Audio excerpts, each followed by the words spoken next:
I'm Charlie Wakefield. I'm a 24-year-old footballer, and I'm here to talk about mental health within football.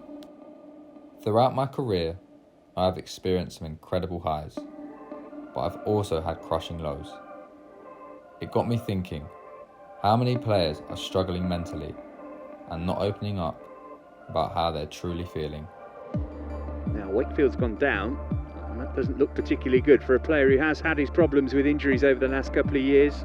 I remember sitting there with tears in my eyes, thinking, I might have to retire. Back in 2020, just before the pandemic hit, my family experienced a devastating blow, something we didn't see coming at all. My Uncle Lee sadly committed suicide. I think this video is really powerful. It was filmed at Christmas, 3 months before my Uncle Lee's death. He appears life and soul of the party, without a care in the world, when little did we know, he was facing his strongest demons.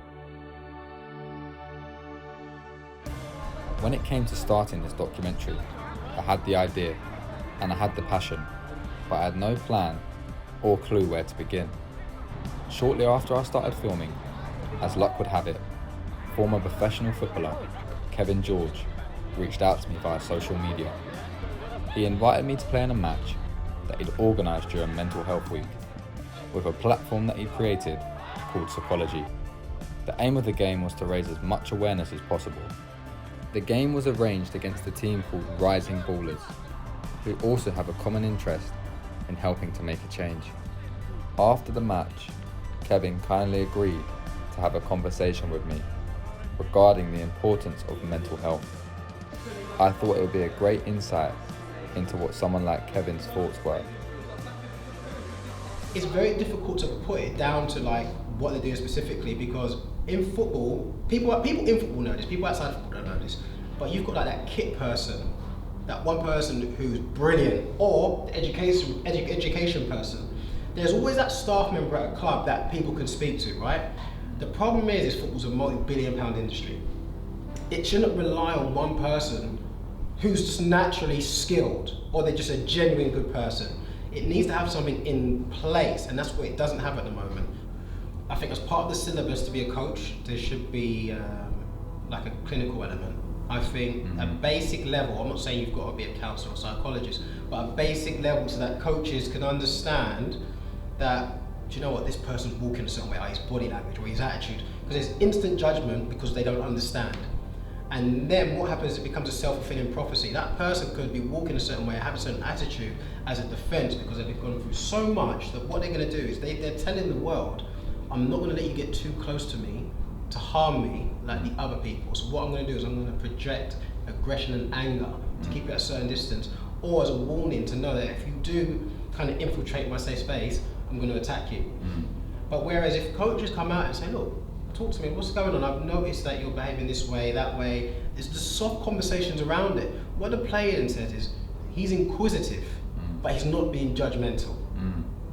There's two different things happening there. Exactly. And then eventually that conversation opens up and that player becomes more and more vulnerable. So I think that's important. The Psychology event opened doors for me and put me in contact with a guy called Gerard Brand, who I met at the game, a lifestyle coach and mentor. Following an interesting discussion with him during the match, I wanted to get a deeper insight into his thoughts and see if Gerard had a different perspective to Kevin.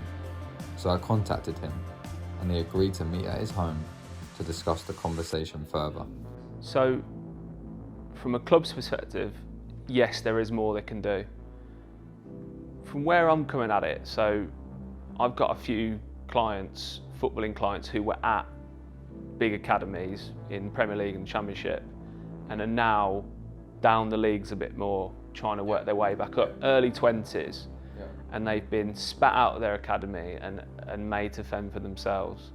Now, those people have come to me independently, and I think, yes, we need to say to clubs, this is what you can do more, but we should also flip the coin and say to players, you can find help independently with independent people aside from the club, because you're right, pretty much everyone in a player's life has a stake in their career. So you've got your agent, massive stake in your next move, the massive financial stake in your next move.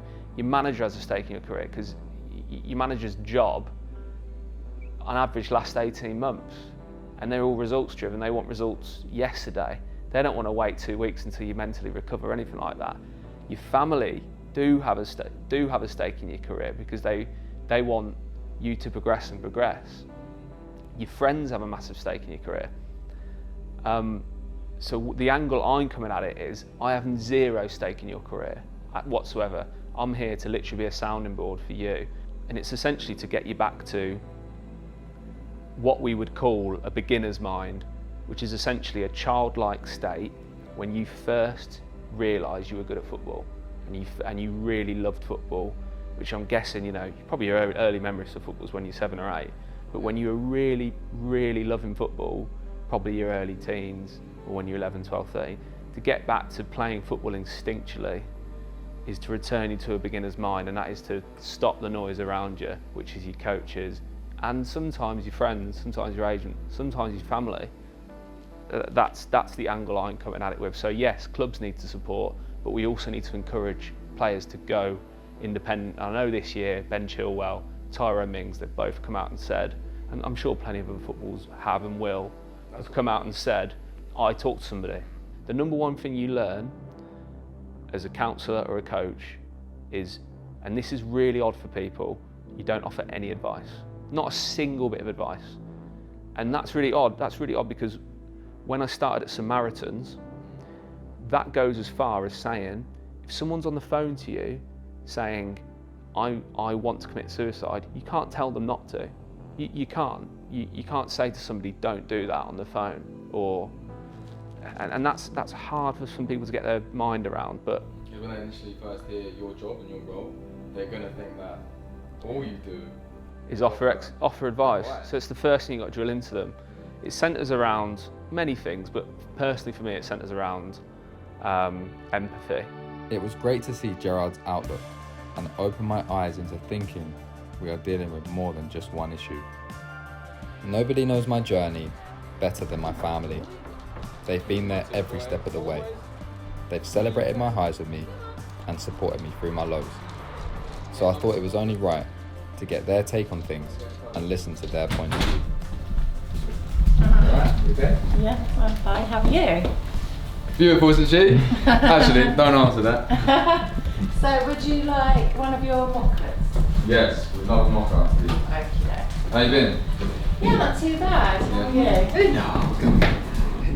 It has been really hard as a parent to watch you. You've always had such a positive. You've always come across very positive, but then as a mum, I've always wondered what's behind the smile of that.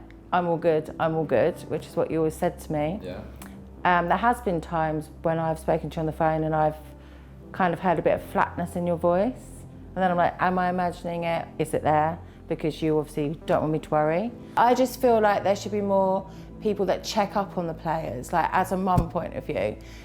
So instead of waiting, sort of saying, oh, you know where I am if you need me, or, you know, there's this person you can get in touch with.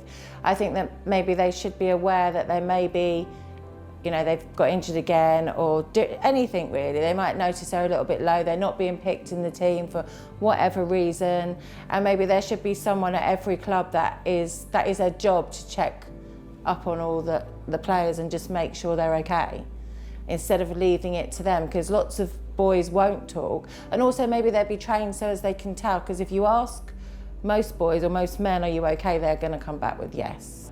Pastoral is very important, I think, now. As in every profession, with people's mental health, it is very important. We should be all talking. Boys should know, like we've said before, it's so okay not to be okay. People need to be able to talk, need to feel that they're not, you know, having to man up all the time. I think that is different with this generation, but I just think that there should be more pastoral behind the scenes in all clubs. People are starting to see like this, shine a light on suicide, training all the managers to be aware of that, that's a really good step in the right direction. Powerful, really powerful. Really powerful, and so they're looking at ways, and hopefully they're looking at ways all the way down. Yeah. And I do think counselling, wherever it comes from, is really important. I think any awareness that can be raised on this particular topic is amazing, and I do think it needs to be spoken about a lot more. Yeah. So for you to do the documentary, hopefully that will get a lot of people talking about a lot of different subjects that they don't feel comfortable talking about normally. Yeah, but how many people do you actually think say, yeah, they think it's a great idea, but actually are trying to do something? Yeah, that's true. I mean, how many people just go, yeah, it's Mental Health Day, but how many clubs, if you're talking about purely football clubs because of what you're linked to, how many do you think are actually doing that much about it? That's what I mean. I think it's almost like a tick box exercise. For a lot of it, it's like they might do it twice a year, have people come in, do a little hour presentation they set up for the boys, and then it's almost like they might think about it for that day, and then the next day, tick box, just to say that they've done it. Yeah, it's also progress. better coming from you because you've gone through it, that you've gone through a lot. But you don't want it to get to something happening for the clubs to realise as well. Like, you think with Yeovil, they're all really good about it now, but that's because it happened to them. They had that tragic death in there. You don't want it to happen to all these clubs and then them start doing something. And this is why it's so prevent important to do something like this that does get people talking about it more. Because I think for changes to happen, it does need to be something that's spoken about more in the first place. I just want to know whether there be the occasion that the man behind the camera's on it. I know. I think we need to get you on it. Let me get you on it. So this is him when he was 6. Yeah. We used to go every Sunday. Yeah. We used to all go along and watch him. Do you want tea? Yes, please. Yeah. Green or normal tea? No, please. Loz? Yeah, normal please. Normal. You want tea? Yeah. Please. Do you want this one? Yeah, go on. Actually, I want your favourite one. This is my one. That's telling you something. If I'm giving you my mug, you mean a lot to me. Have I got enough water? That's the question. Oh no. We've got more packing to do. So have you decided which shoes you're taking with you? No? Are you taking away? Are you actually ready? I don't think so. This is what packing down to Yeovil means. Look at this. Crazy. So try making Going you tomorrow morning as well. tomorrow morning. Tomorrow morning, bro. In the summer of 2021, I signed for Yeovil Town Football Club, a club that sadly knows too well the severe impact mental health can have in the football industry. I'm a real advocate for everything happens for a reason, and I believe it's not a coincidence that the next club I joined had first-hand experience with the trauma mental health in football can cause. Yeovil's captain Lee Collins tragically took his own life. It's so evident how devastating the loss of Lee was at the club, and his presence is still very strong today. My teammates, Luke Wilkinson, Lawson Diaf and Adi Youssef, as well as ex-Yeovil manager Darren Saul, Yeovil Town legend Terry Skiverton and ex-Yeovil player and manager Charlie Lee, kindly agreed to chat to me about the effects Lee's passing had and the impact on their lives. You know, we were training the day before, and he wouldn't have said anything was wrong. So it's people say more needs to be kind of done, and I think it does, and I agree with that. But it's sometimes so hard to see when people are going through a tough time. That how do you know when to give help and things like that? So it is a tough one to put 100% your finger on the summit when you don't really know if people are in a bad way, you know, because some people could just say, yeah, I'm fine. Obviously, leading up to obviously what happened, he was exactly the same. So you generally don't know. So I think from what I've took from it is probably just check up on people, even if they're feeling alright. Because I spoke to him the day before and he was completely fine, and I would never have guessed. He was, if anything, he was happy. You know what I mean? So you literally don't know who's going through like the tough times. So I would say, like, check in on anyone and everyone. Maybe they have something in place where you have a certain person that's there for a certain club, like around all the clubs, or if they're in an area where someone can speak to them, and then the club say, right, this has happened, go speak to him or her for like a session. If you want to carry it on, if you don't want to do it, then do you know what I mean? Like, then you at least have that engagement, and it forces someone to have that engagement. I think I've actually spoke to a counsellor after Lee, because I lost my sister a year or two before Lee passed, and I thought I don't think I really grieved for her, and it sort of brought up all that sort of stuff as well. So for me, I went and spoke to a counsellor, got everything off my chest, and I've said to a few of the lads here, like, it helped me massively just going to talk to someone and get it off my chest, and I feel at ease with myself now, that I didn't really grieve for my sister at the time, and I think that helped me massively. I think where I've come from in 20 years now, we're definitely getting to a point now where a lot more players are open to talking about being able to open up and admit that they're having a hard time. When I first come into football, we would never get anyone opening up, no one talking, not being afraid to speak to professionals, people that are trained to help you, and we're getting better as a sport, and but we're still way behind where we need to be. Just a simple thing that we've got a group chat from last year, our players group chat, that normally when you leave a club, you normally leave the group, you go into, but I made a suggestion when I left Yeovil as a player in the summer that we kept that group, because that was all people that had gone through an experience, and it might not get spoke very often in that group, not actually quite little, but especially with a year coming up to Lee, it's just a place that if you're not having a good place, you can just open up with maybe just the thing to asking how other people are. So I've done it a couple of times. I've put into the group just to open up, just knowing that someone's been through the same sort of thing that you've been through, and just as an outlet. And I think things like that has helped, and it's kept us closer as a group.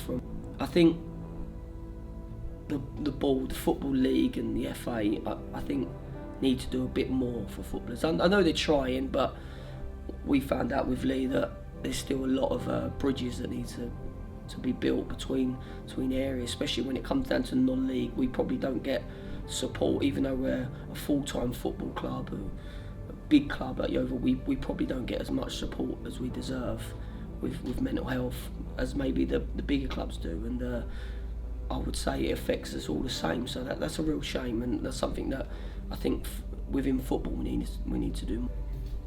We're getting past that taboo now of saying that asking for help is a weakness now. But I believe although we're still not there where we need to be of getting the help to people, I think as a club and as a place, and even the football itself, we've got to point out when people come out and asking for help, they're embraced, and that's one thing that I think has improved since I've been a footballer, and long may it continue.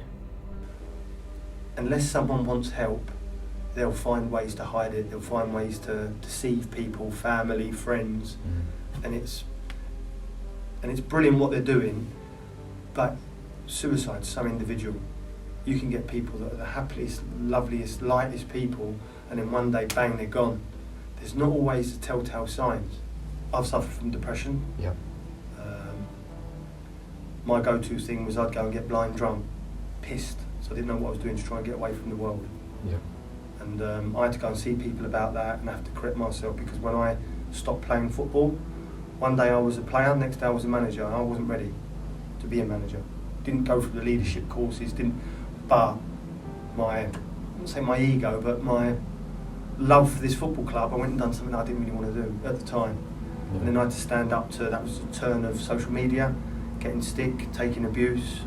Now it's like water for ducks back, but at the time, it was new. Very new. And a big thing that I always say is, never let a temporary feeling make you make a permanent decision. Can you tell me the events leading up to the league day? He was staying at the Lanes Hotel, and I said to the manager, well, I'll stop in just to check that he's okay on the way home to get to go back to my house. So we trained, thought nothing of it, no one could get in touch with him, and that's when, you know, probably a day that changed my life forever was went there, got the owner and just said, I just want to knock on the door. He said, yeah, no problems. Knocked on the door. There wasn't anything. So I said, I'll go round, I'll come back later. And he said, no, something doesn't seem quite right here, because I haven't heard a peep. I've tried ringing the phone, and he's not picking up. And that's when he sort of opened the door, and there was a blockage. He walked through and just said, he's dead, because of the blockage. And then I walked through, and as I walked through, then I saw Lee, which was probably the worst thing I've ever seen in my life.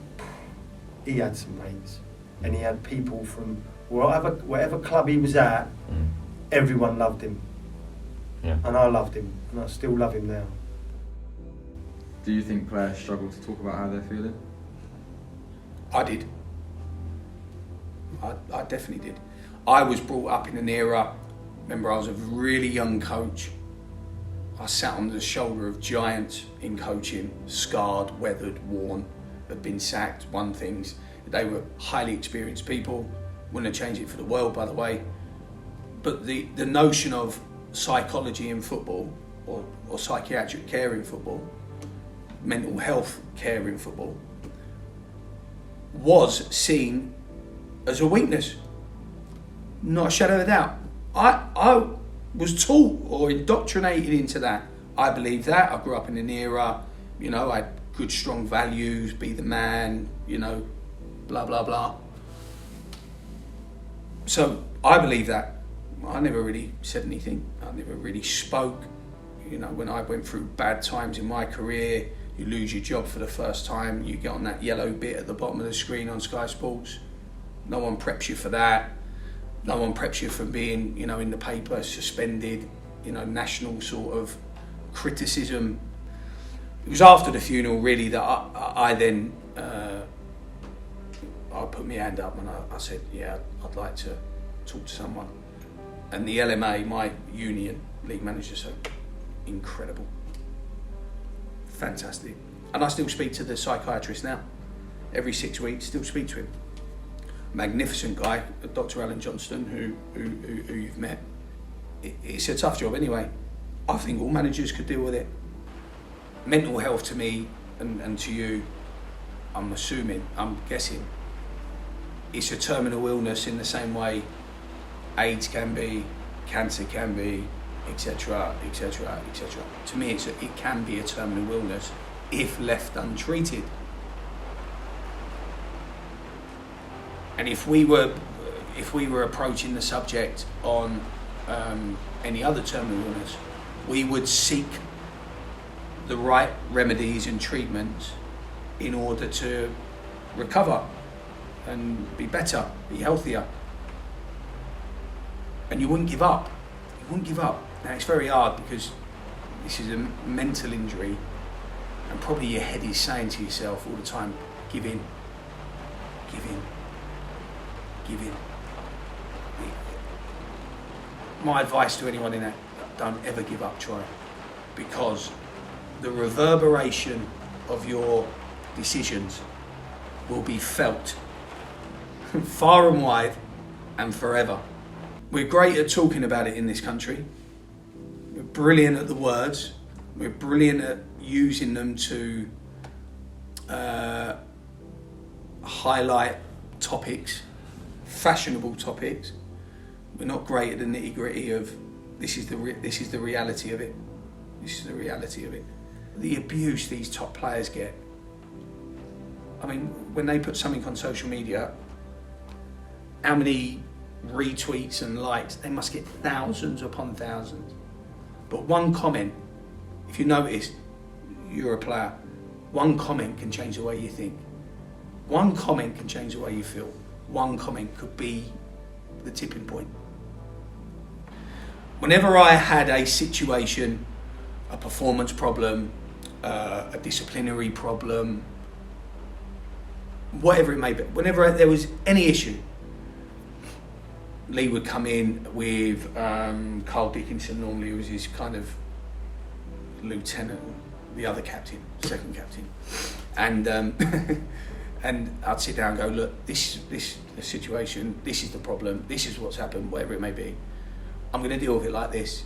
What do you think? Blah blah blah blah blah. And we'd always get to the same conclusion every time. And the conclusion would be, he'd say in my office, "Don't worry, Gaff, I'll sort it." He'd get up, big head, and them two would walk out, or Lee would walk out. And I never had to do a thing. I don't think I fined anyone while he was in that dressing room. "No, Gaff, don't do that. I'll sort it." He probably fined them. he probably had all the money. Although I didn't know Lee personally, I've heard nothing but good things from other players.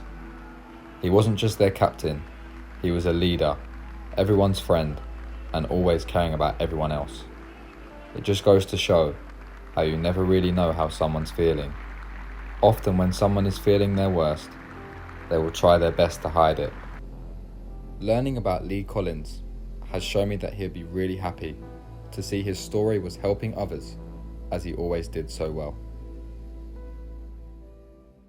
After all the conversations I've had, I wanted to do my bit to help and decided to do a 7-a-side charity football tournament.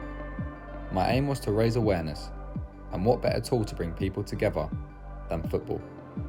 That's where planning for the Mentball Cup began. I put a post on my social media inviting as many people as possible to get teams together and come and play. It was great to see such a good turnout.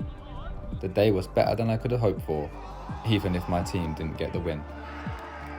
Throughout this documentary, I have learnt so many valuable lessons. It's been extremely insightful to see the issues that link mental health and football together. I've been really fortunate to have spent time with some knowledgeable and inspiring people who have so many good points to share. What I've taken away from it is there are 3 main parties that are able to make the biggest change: the clubs, the unions, and the players themselves. There's so much potential to make a huge difference, and I'm confident that each one wants to play their part. However, there's not enough awareness or knowledge to do that at the moment. But by having more conversations and talking about mental health more openly, change will happen. This is just the beginning.